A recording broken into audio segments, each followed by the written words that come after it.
Okay, sorry about that.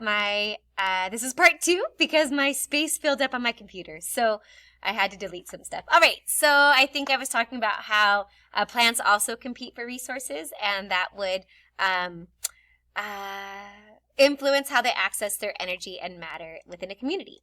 All right, so let's go ahead and, I love this bird picture here on the left. When we talk about relationships among interacting populations. So interacting populations could mean like they're all competing for the same resource, such as food, for example. And so these can be characterized by positive and negative effects. So we have our predator-prey interactions, which is what we saw with the lynx and the hare in a graph previously. We also have trophic cascades, which is where, if you watch that cool video on the wolves of Yellowstone, if you don't know what I'm talking about, maybe search like how wolves change rivers. It's a 4.5-minute video that will explain trophic cascades really nicely. And we see trophic cascades also in like sea otters or starfish, for example. And then we have niche partitioning. So when we think about that one, that is this picture here to the left, where we have these seabirds that eat little organisms from the sand, and we can see how they have evolved different strategies for accessing that food while also reducing their competition. So like the flamingos and the avocets may eat the same little organisms, however, they eat them in different places. So they have unique niches. So for another example, like the plover wouldn't be able to eat in the same way the flamingo does. And so they have evolved to divide up the resource kind of. And that's niche or resource partitioning. You also may see this with like different warblers, like little birds in a tree.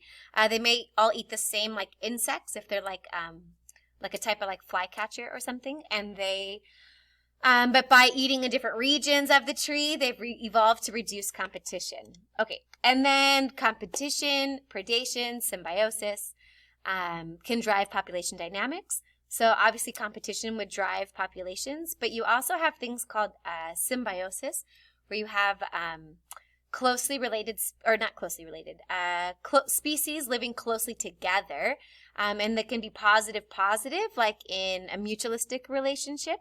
You can have commensalism, where one of the populations is benefiting and then one is neutral. And then you have parasitism, where one benefits and one is harmed. So that will influence populations.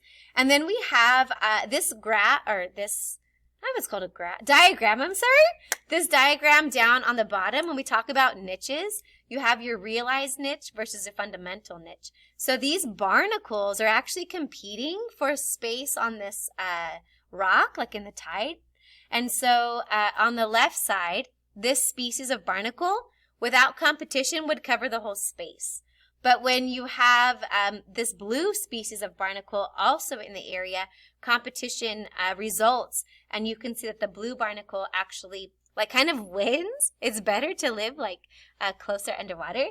They live on the bottom part of the rock, and then the brown barnacle lives on the top.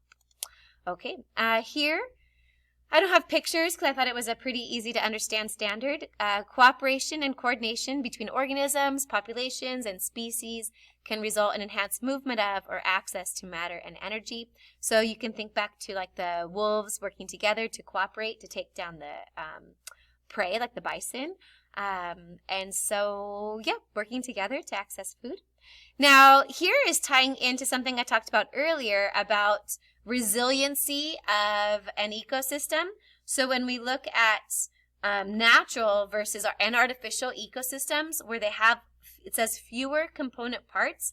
So like in our farmland, that would be like in a what's called a monoculture, where we plant the same crop. Like think about the Irish potato famine, where they planted a lot of just like potato was their main source of food, and then a plant virus attacked it and wiped it out. So that would be an example of an ecosystem with fewer component parts. And when we say artificial, that's like man-made, like they planted the crops.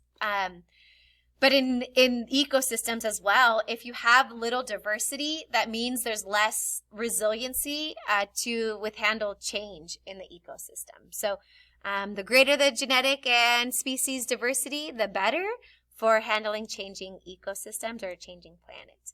Okay, and then here, Keystone Species, my favorite, with like the wolves of Yellowstone or the sea otters. Producers and essential abiotic and biotic factors contribute to maintaining the diversity of an ecosystem. So when we come to abiotic, I haven't really defined it, but abiotic is going to be your non-living resources. So when we talk about essential abiotic and biotic factors to maintain diversity, so like a constant temperature or sunlight, nutrients in the soil, appropriate amounts of water, those are all abiotic factors to keep like the diversity of an ecosystem good. And then if you think about biotic, that would be the both positive and negative like interactions between species.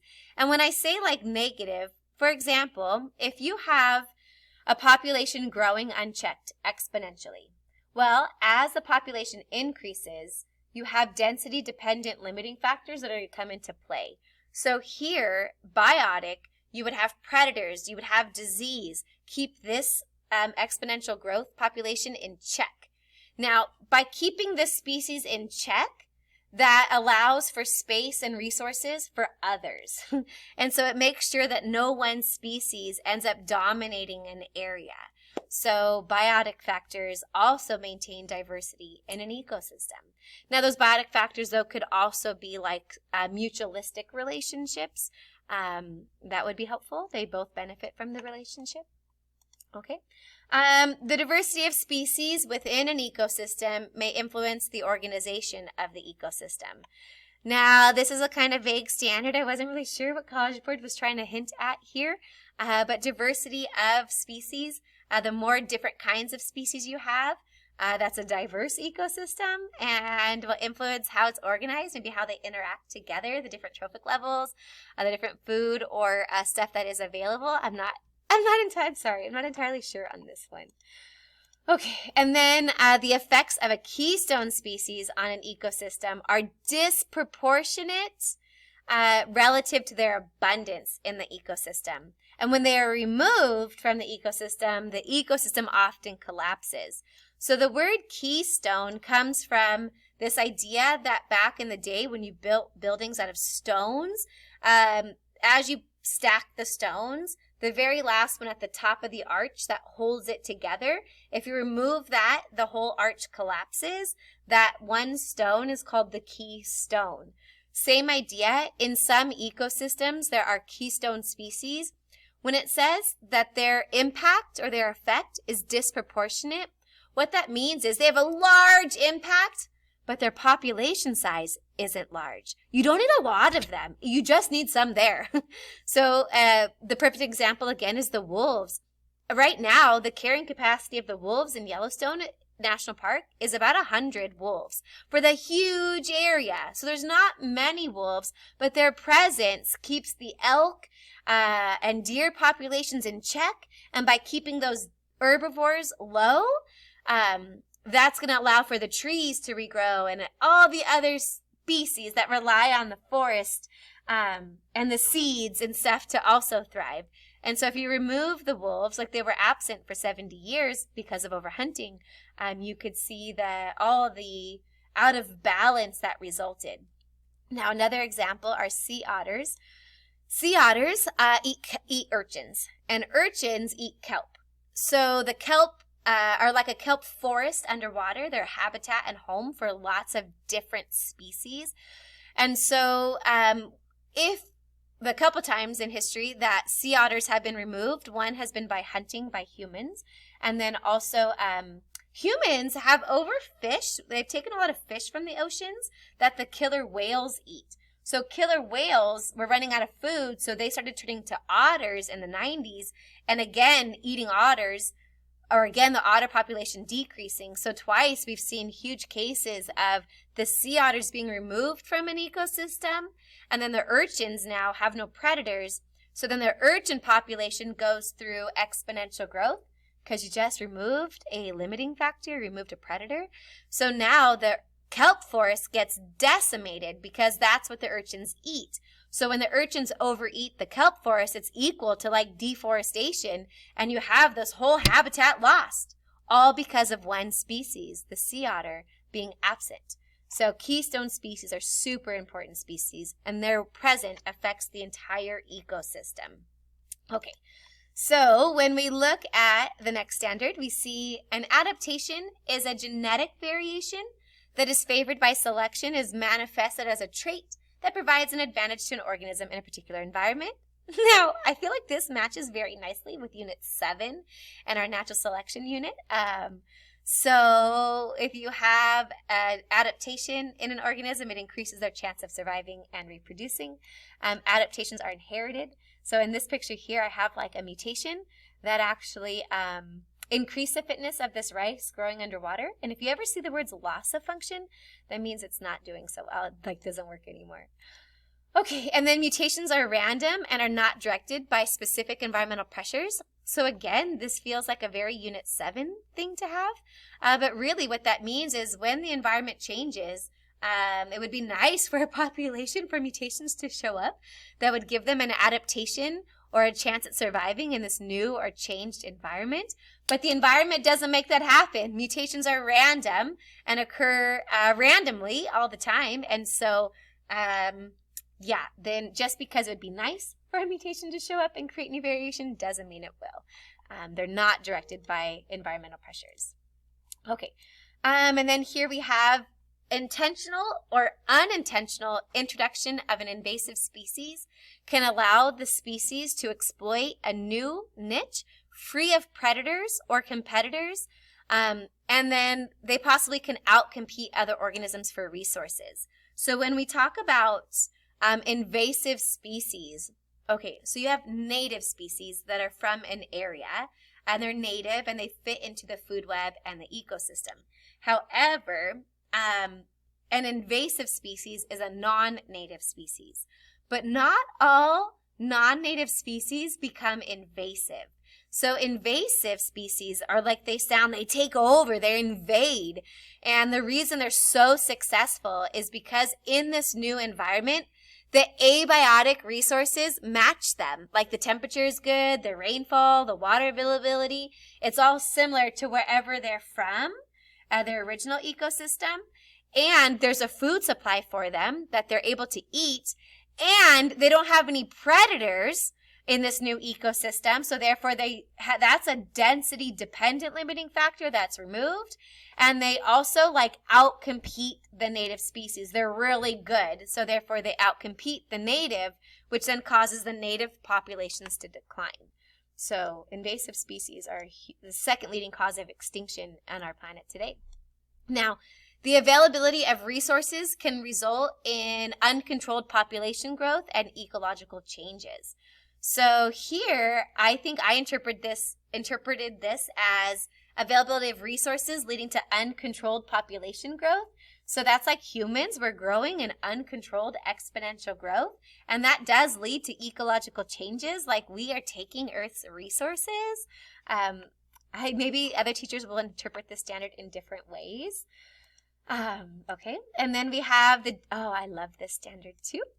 So it says the distribution of local and global ecosystems change over time. So when we think about an ecosystem is dependent on the rainfall and temperature, these abiotic factors. And so if you look at like the rainforest, it's hot and lots of rain. But as you get colder, you could have lots of rain, but cooler temperatures will create a temperate forest. So like in Seattle, Washington, that's like a rainforest, but it's colder than your tropical rainforests near the equator. Versus like the deserts, or like temperate grassland versus savanna. They have different amounts of temperature again, so they have different habitats. So when it says these ecosystems can change over time, globally right now with climate change, as the like temperature changes as well as where the rain falls changes, that changes the ecosystems. And so there's parts of the Amazon rainforest that are predicted to change into a tropical savanna. And then you have, like, as they dry out, if you go through deforestation and you cut down the forest, in the water cycle, water evaporates from trees in transpiration. In the rainforest, 50% of the rain that falls comes from the trees themselves. So if you cut down the trees, where you're losing rainfall, which means you have less rain, which means the rainforest will convert into a tropical savanna as it gets drier. Now, we also have areas around our globe called undergoing desertification, where you have a grassland meet a desert. So like as you move across the globe to like hotter and drier areas, you have global desertification, where as these grasslands dry out, they get converted into deserts. So I think that's what this standard is talking about. All right, and then here, introduction of new diseases can devastate native species. So here, I actually put a picture of the beetle bark, like an invasive species, devastating our forests, but the idea can also have disease. As diseases spread across the planet, they can get introduced into species and then devastate them if they don't have any natural like immunity to them, I guess. All right. And then human impact can accelerate change at local and global levels. So sadly, habitat loss is the leading cause of extinction in species across our planet right now. And so habitat loss can be deforestation. As humans, our population like increases, we like move into habitats. And so as well as cut down forests or burn them to plant crops to feed our growing human population. So habitats can change because of human activity. That could also include pollution and stuff. Pretty sad. Okay. And then our last slide here is geological and meteorological events can affect habitat change, or can events affect habitat change and ecosystem distribution. Biogeographical studies illustrate these changes. So one thing I find super fascinating is Pangea and continental drift. Like in Antarctica, you actually can find fossils of tropical plants, tropical species, indicating that at some point the landmass of Antarctica had tropical plants growing. So I think that's what they mean by like maybe geological or meteorological events. Now that also, like, because as Pangea, as the continental plates drift, there, as you move across the latitudes of Earth, you get different solar intensity, which would mean the water cycle will be different, which means you're going to change how the rain falls. And we just saw how ecosystems are dependent on rainfall, but also depending on where you are on the globe as well, what latitude is it will have like different amounts of sunlight and temperature and heat. So as continents shift across the planet, you'll change the temperature and water, which will change the ecosystem. But then I also wonder, when it talks about like meteorological, is that like asteroids, like when the dinosaurs went extinct? Or is that just weather and climate? So when we talk about like climate, like a meteorologist is a weather person. So I'm wondering if that's like climate change affecting like how habitats exist. So this standard always throws me off too. So I feel like I don't really know exactly what they're asking. All right. That is the end of Unit 8. Woo! Great job, guys. Great job.